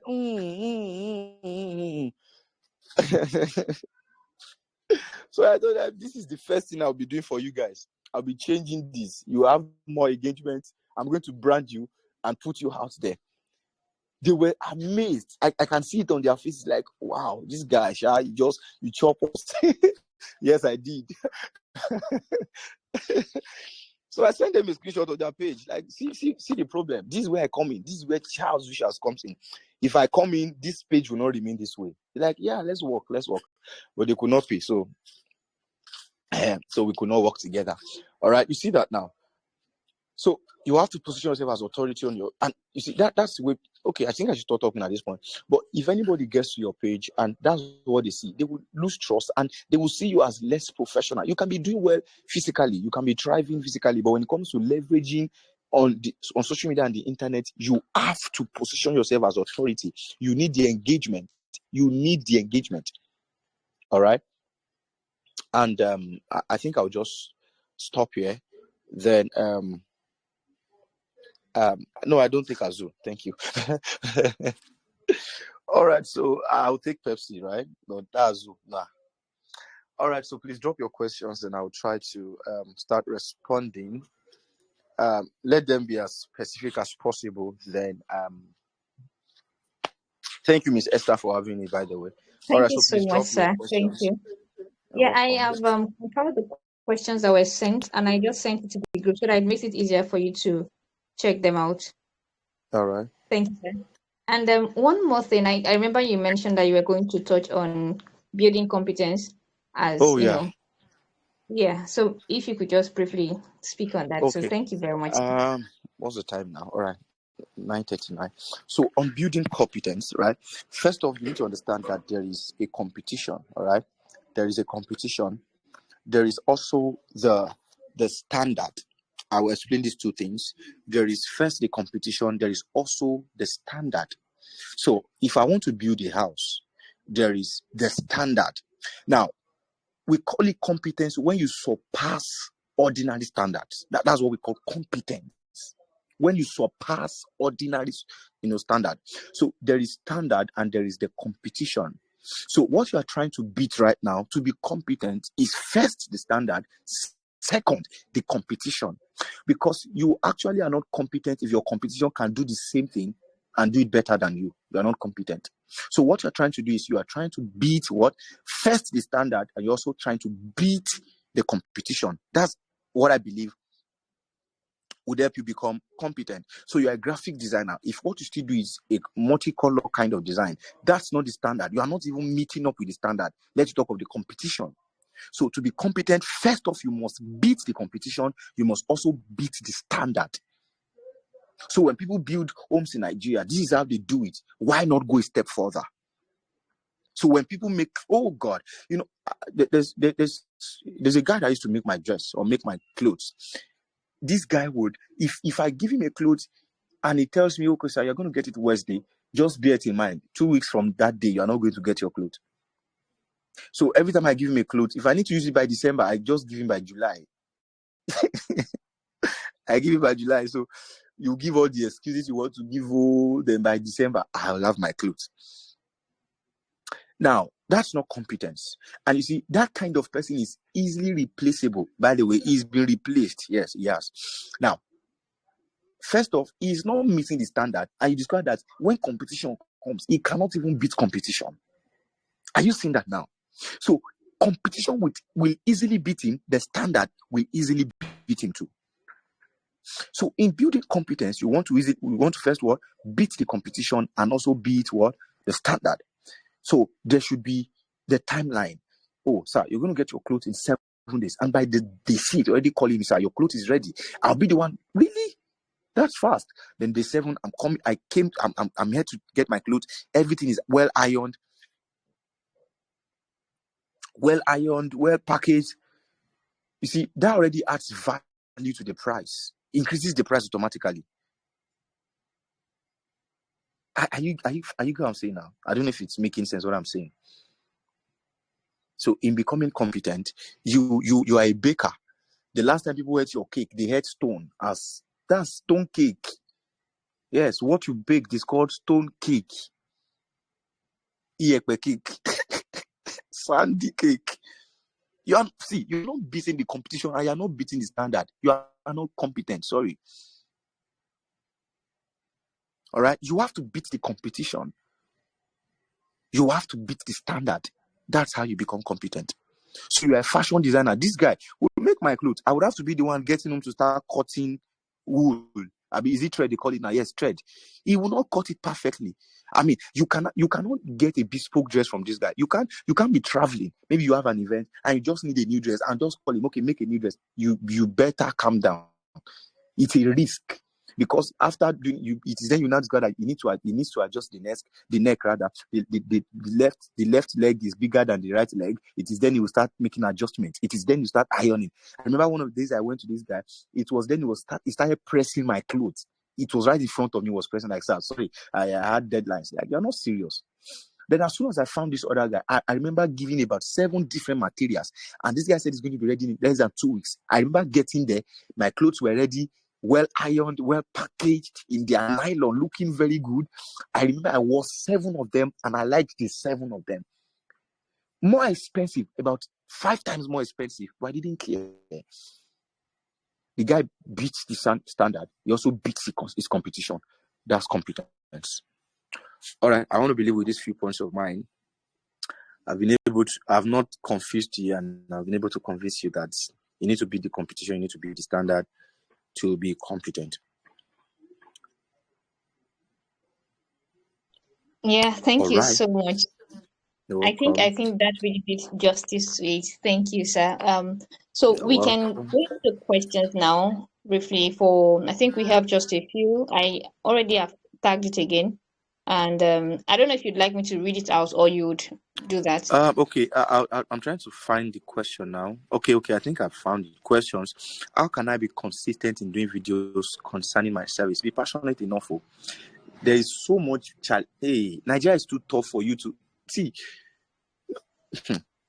Don't need anybody to encourage you to do some things. In all honesty, Nigeria should be tough enough to be a source of motivation. The nation is too tough for you to need extra motivation. Nigeria is enough motivation, all right? How can you be consistent in doing videos? First, get motivation from the many things going on in the nation. Let me also tell you something. I said it last night. See, every time you spend sleeping, there's someone working. And if the person who sleeps meets the person who works, the person who works will beat the person who sleeps 8,000 times. Bear it in mind. Every time you spend sleeping, there's someone working. And if they meet you, they will beat you. They will not pity your background. They will not pity where you're coming from. They will not pity that a single parent raised you. They will not pity the fact that you don't have money. They will not pity you. They will beat you well.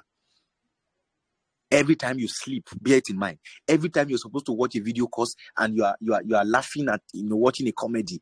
Every time you're supposed to be on YouTube, TEDx, watching inspirational videos, improving yourself. Every time you're supposed to be seated creating content, there's someone creating content and they will have your follower. Yes, your clients will patronize them because they are don't forget, I said people don't patronize the best. Who do they patronize? They're known.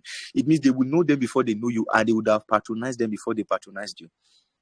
There are people patronizing me today who should not patronize me, but they are patronizing because the person they should patronize did not show up. So let that be your motivation, aside Nigeria being your motivation. All right? Aside Nigeria being your motivation, let that be your motivation. Anytime you are not working, there's somebody working. And when they meet you, they will beat you. And they won't pity you. And I'm not even pitying you. And I'm not going to say it in a better way. I'm saying it that way. They will beat you. Every time you should read your book and you're not reading, you will sit down with the exam. The exam will lash you. Yes. And you will cry.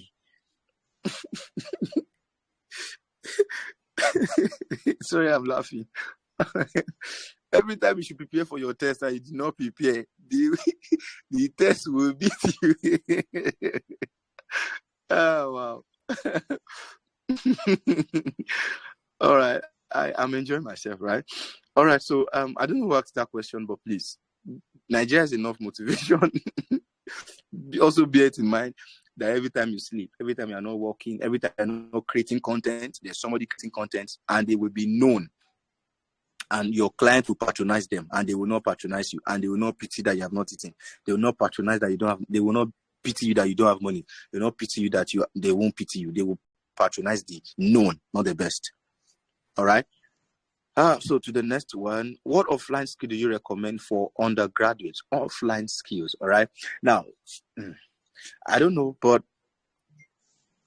I think you should consider fashion designing. This may not be entirely correct. Based on your question, you did not affiliate this to the internet. So I am limited when it comes to answering. But what offline skill do you recommend for undergraduates? Sorry. Undergraduates. Oh, sorry. Don't do fashion design as an undergraduate except you found balance. All right. If we're talking, I just read that part. I didn't read the undergraduate part. So I think I have a different perspective about the question. So what offline skill do you recommend for undergraduates? At the moment, I don't have any in my head, but I think I'll try to answer other questions. And I believe that other ones will come to mind whilst I talk. Okay, I think one just came to mind. I think writing. All right. Copywriting is something you can do offline whilst you, okay, I don't know if this question can be phrased. What offline skill do you recommend? Is it something traditional, like something that is not affiliated to the internet? Please, if that question can be rephrased, I would appreciate that. So I'll go to the next. Please, I need your help and advice. I really want to learn skills and also do business in school. But my parents always tell me, face only your studies for now until you still on the level. I don't know if it's a lady or a brother. See, I'm not teaching you to be disobedient, but there is a point in life where you have to take your life into your own hands. Now, and I'm not saying take it out of Jesus' hand or God's hand, or in case you're a Christian, I'm not saying you should become independent. I'm just saying you have to become intentional enough that you know that the feedback or the outcome of your life is not going to be the result of your parents' actions. It's going to be the result of your actions. The outcomes of your life are your actions, not your parents' actions. So your parents sometimes, unfortunately, our parents sometimes don't know what is good for us. And it's just the limitation with their generation. Unfortunately, it is the limitation with their generation. So they don't know what is good for us. But you know what is good for you. You are maybe Gen Z or me. You know what is good for you. You will be too late. Please give me a moment. Sorry, I'm getting a call on my other phone. So by the time you wait for 300 level, you will be too late. As a matter of fact, some of your mates would have children already. Meanwhile, you are just getting started. Should I tell you something? I was a student. I had a business. I was running a ministry alongside. These three, the same time. And I did well in all of them, as helped by God. If you know what it means to run a ministry, you know what I'm talking about. If you know what it means to do a business, the deadlines, the students, you have assignments, you have them, all of that. And by the help of God, I was able to do all of these things simultaneously, all of them together. Now, I discovered that time is not the problem. Not managing it is the problem. So people say, I don't have enough time. It's a lie. You have enough time to talk. You have enough time to sleep. You have enough time to eat. As a matter, you have enough time to gist. It's proof that you have time that you are not managing. Yes. So I discovered that sometimes too, it's not about setting goals. It's about creating structures and systems, because you always fall back to your structure that you have built. Not, you can set new goals. If you don't have structure in place to carry out those goals, you will always fall back to your structure, not your goals. All right. So to this dear sister or this dear brother, your parents are not always correct. I would advise you, if you have to do it without their knowledge, that's not a sin. It will not mean you are just trying to get serious with your life. All right. Any skill you can learn under it, learn it. You'll be out of school, you'll be surprised. The same parents will be asking you, when are you bringing a brother? Meanwhile, you don't even have 15 naira in your pocket. You see that now. So sometimes our parents don't know what is good for us, and they can be very biased sometimes. All right. Okay. To the next question. Please, sir, what will I do? Because I am not comfortable with that. Okay, I think the same question. All right, please. This is what you should do. I would suggest that you get an online skill that you can be learning. Don't see. Just make sure whatever it is that you do, you create a balance. Don't fail, though. They won't pay your school fees, though. Hey, they will not pay your school fees. They will get angry at you. When you get back home, you now say it's me that advised you. It's not me. Yes, this is what I advise that you do. Whatever skill you think you can do right now, I would suggest a digital skill. All right, that way, maybe graphic design, maybe product managing, maybe content creation. Any digital skill, you can still combine it with whatever it is you're doing as a student. All right, I believe that would help. Please, sir, how do I find a mentor? If how do I tell the person that I need his or her mentorship? Right now, I am an advocate of, don't come into people's DM to say, can you be my mentor, sir? I will never be your mentor that way. All right, I will never be your mentor that way. That's you being intrusive. That's you coming into my space and you are thank you. Yeah, now, coming into my DM to ask if I can be your mentor, or can be your father, or can be your this, will not make me become that to you. Now, he that wants a mentor must prove himself as such. I need a mentor. And you don't become vocal about it. You act about it. So here's what I'm going to do. You want to follow enough until you are noticed. Yes, this is what I believe the secret of mentorship is. You follow enough till you are noticed. There's how close you can follow till the person start noticing you. How do you follow? Now, the person have courses. First thing you want to do is try to get their, if you can get into their, you don't even have to start looking for their number.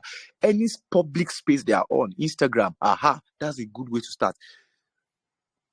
See, there's how you comment regularly on somebody's post that you be their number one fan. I tell you the truth. When nobody is sharing them up, be there to, well done, sir. This post is very inspiring. Even if it's not inspiring, I'm not saying you should lie, but if comment, subscribe, like, share, let them. They may not comment, they may not even say anything, but they are noticing, and that's, you follow until you are noticed. You see, that's the first thing you do, right? Comment, share, whatever it is they do, support them, share their flyer, share their post, do something. Follow closely until you are noticed. The second thing is, don't be the one needing help. Help them. Now, this may sound biased. They need help too. So, sir, I don't know if eventually you have the privilege of getting close enough to talk with them. You can even be the one, sir. You seem to have a lot on your table. I'll be very much available to help you manage one of your platforms. They may not succumb to it, but they are already noticing you. Like, really, there's somebody who is willing to see. Don't always be the one needing help. There are people I block. I think presently I have about 40 plus people I have blocked, and I'm still going to block more. That's why the block button is there. It's there so they can block people that should not be in our space. Yes, it's not a sin to block, and I like blocking. So you get into my DM, and the first thing you ask, sir, I've been inspired by your post. Thank you. The next thing you ask, sir, how do I make more money on the internet? Have I been waiting for your message? What? You think I was on my phone waiting to respond, and the person will not be responding or be posting, sir, I like what you do a lot, sir. So how can I be the best in my feed? What? You think I have that time? No, really. They don't have that time. All right. Whoever it is you consider to be a mentor, it means that they must have been doing something. You are not the only one who wants them to be mentored. There are other people who want them to be their mentor too. So they get that kind of message at least twice in a day, at least 5 times in a day. So what you have done is you've just joined the crowds of people who want to be mentored. But there's how you separate yourself by positioning yourself as wanting to help them. because they don't receive that kind of message often. They don't get that people. People just want to suck out from them. Nobody wants to give back. So they see you as trying to use them. Do you get that now?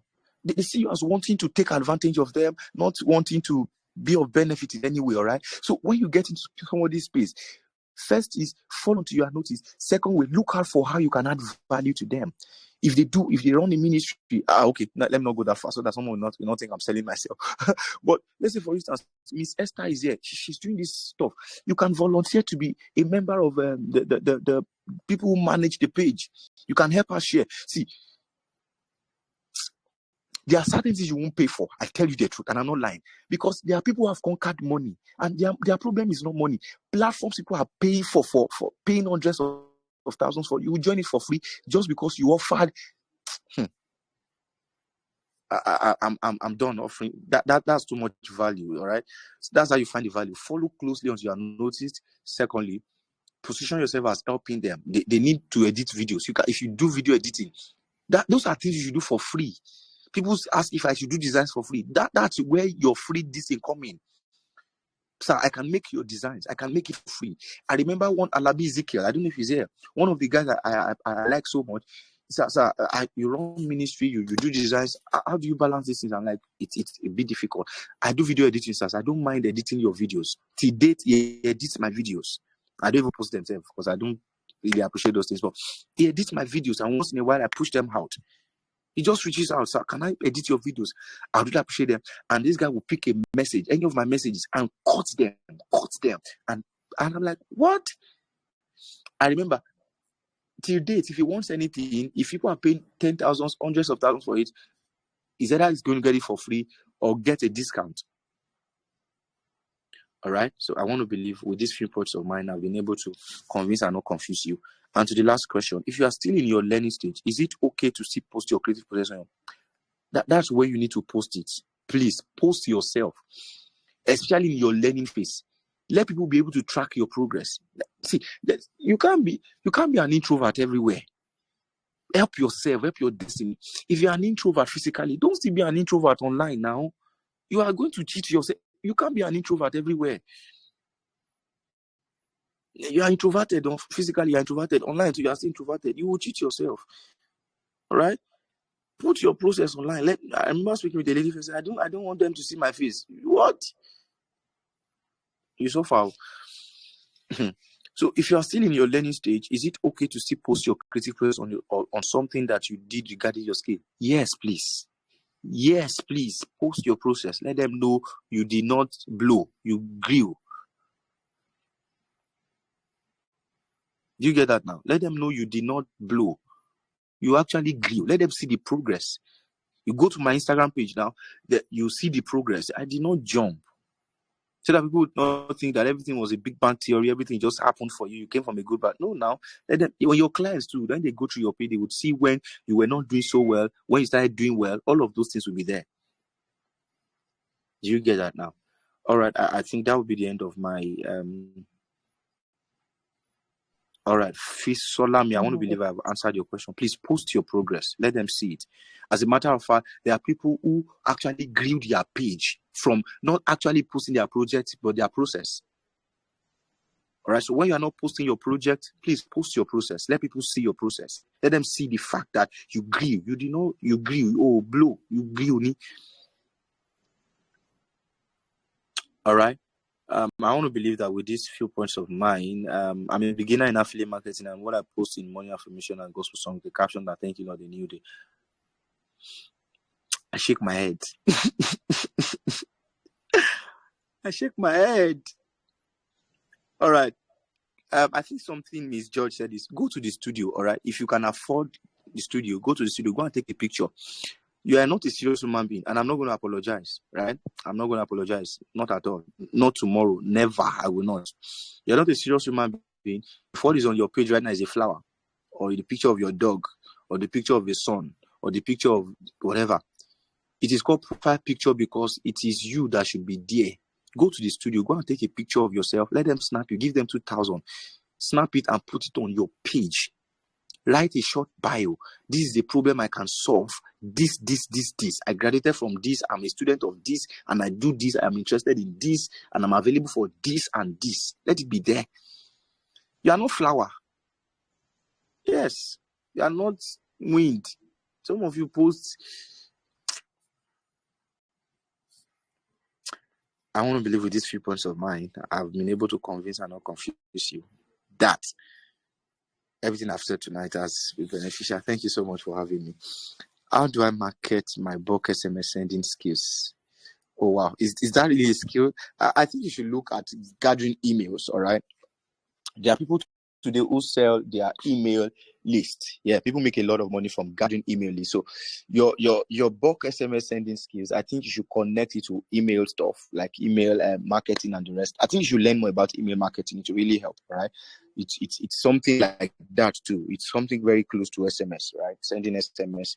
But is sending bulk SMS a skill? Okay. Wow. All right. Thank you so much for having me tonight. I want to believe there are no other questions. I mean, well, if you asked the question and I did not speak it or respond to it, you may want to maybe call my attention to that. I'll respond.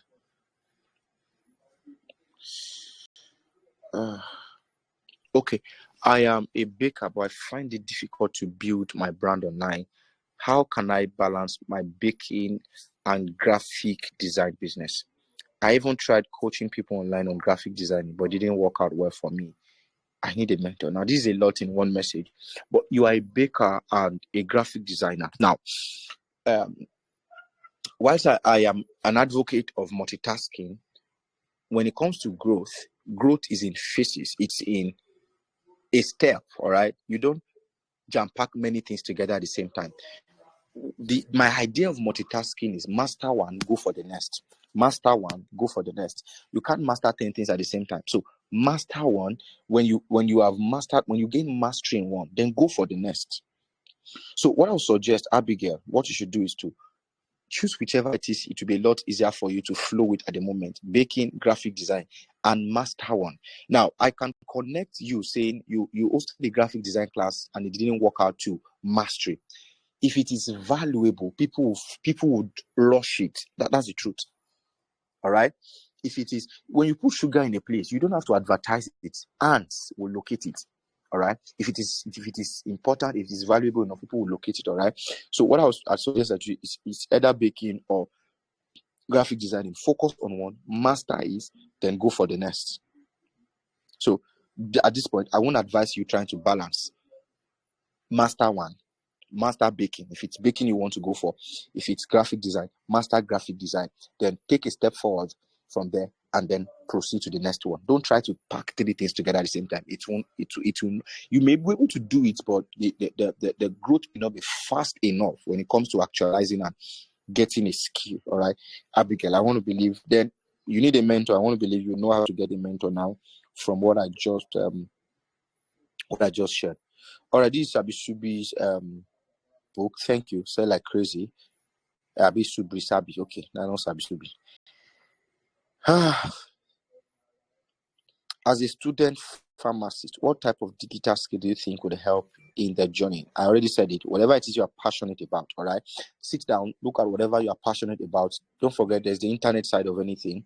So if you're passionate about it, then look for the internet side of that thing and build a skill around it. It's a lot easier to do that thing. It's a lot easier.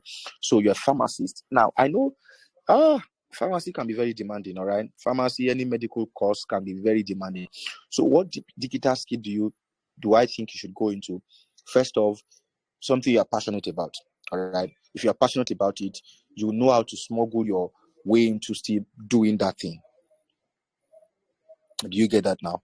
I would suggest whatever it is you're passionate about. If you're passionate about talking, look for the internet side of it. Look for the business side of it. Then go into that thing. If you're passionate about writing, look for the internet and the business side of it and go into that thing. If you're passionate about acting, look for there's this lady I found on Instagram. I tell you, I will find her page and send it to you. Mark to this date. It won't take long from now. She would bag a Nollywood deal. She acts so well. I saw her post on Instagram yesterday. I don't even know her name now because I'm not her audience, so I didn't even follow her page. So I just saw it and I was just like intrigued.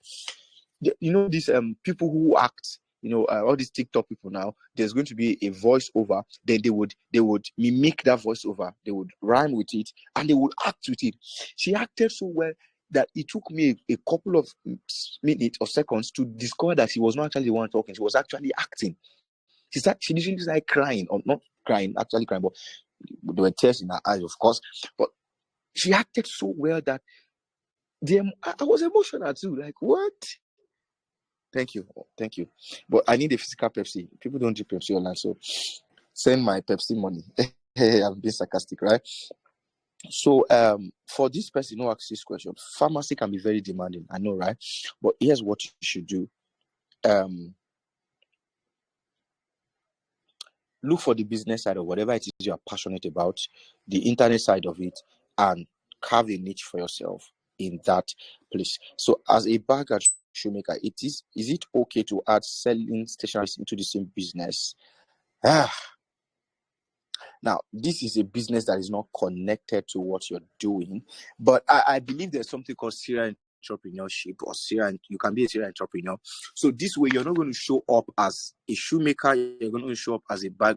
You're going to show up as an entrepreneur. Let people know you that you are vast and you do literally everything. I don't know if it works. I don't know. I've never tried something like that, but I've seen people who do that and they did well. Please now, I don't think. Thank you. I want Pepsi. Don't keep Azul. I'm fine. Okay, so let's get back to. So, as a bag and shoemaker, is it okay to add selling stationery into the same business? Now, I think you should just be a serial entrepreneur.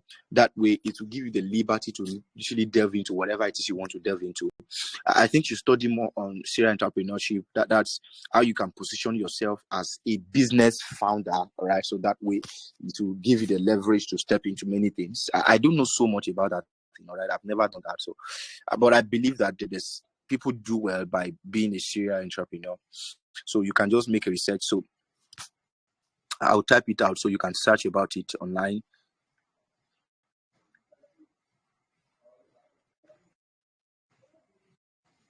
So you can search about it online and know more about that. So it affords you the privilege to get into different spaces and still do well.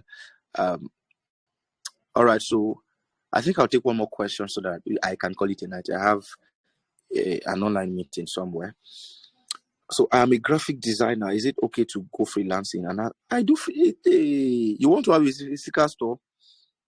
It must be rich, oh. Interesting. But I think you start by freelancing. I'm a freelancer. Meanwhile, what it means to freelance is you're not taking on maybe what's it called now? You're not freelancing simply means that you are freelancing. So search about freelancing online. There are some things you should not be defining again. So just go on the internet and search what it means to freelance. So if you're freelancing as a designer, it means you're not working in maybe you're remote. Your work is remote, all right? You're working with different organizations, and you're not actually working with one, and they are just camping or keeping you there. So you are freelancing. You can be here, you can be there. Your work is mostly remote, all right? So if you're a graphic designer, I think that's what you should even start out as, all right? Because you may not have the privilege of maybe starting out in a physical place or joining a physical organization or a company.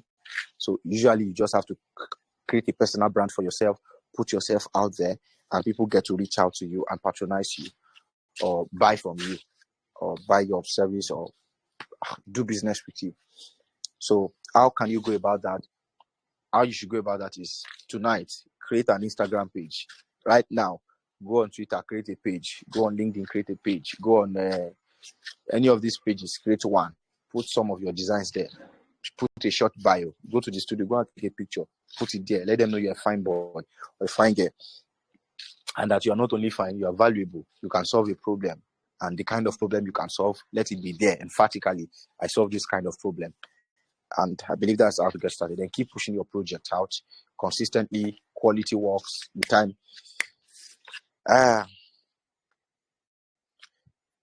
Can you recommend pages to follow for graphic designers? Piece Perfect, Chris Doe. There's this guy on YouTube. I've forgotten his name. I've forgotten these guys now. But Prison Perfect, Chris Doe, Victor Fatomi, Bolanle Banwo. These are people I believe you can follow. Charles Vicious. These are people I believe you can follow. And their pages will inspire you. All right. So thank you so much. Okay, I thought that was a question. Okay, thank you so much, sir. You're Wow, welcome. I Thank you so really much want for having me. to say a big thank you for the patience to even stay to attend to all the questions. And this was a value loaded night. I believe everyone else would agree with me because we still have people staying on the call till this time. And that is a lot. Thank you so much. I know you are in the middle of planning a program and you have a lot that you are working on. And I imagine the sacrifice it takes to even leave your house, go outside to have the session. And we really are grateful. Thank you so much. Can everyone just say thank you, sir, before we round up? Just say thank you, sir. Thank you, sir. Thank you, sir. I believe we've learned a lot. Thank you so much. Thank you so much. And this was an amazing night and an amazing session. Thank you for making ASC 2.0 a wow. Thank you. Thank you. Thank you so much.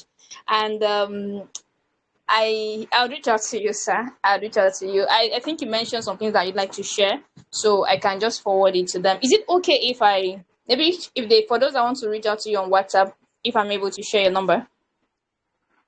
I've preferred Instagram, but no wahala. Okay. No wahala. Okay, sir. Thank you so much. All Yes, right. thank you so Thank much. you for the access, sir. All right, sir. Thank you so much. You're And thank welcome. you everyone that stayed till this time. I really appreciate it. I didn't want to rush up because this is something that you would not get often for free like this. It's for me, I feel it's treasured. It's supposed to be something we are treasuring and value. So that's why I wanted us to take as much as we can. Thank you, everyone that stayed. And tomorrow we continue with the final session tomorrow. And that will be, the last lap for ASC 2.0 in 2024. And I want to celebrate everyone that has made it here. And I look forward to seeing you in tomorrow's session. So call it a night here today. And I hope you have an amazing evening. And I would see you tomorrow. Good night, everyone.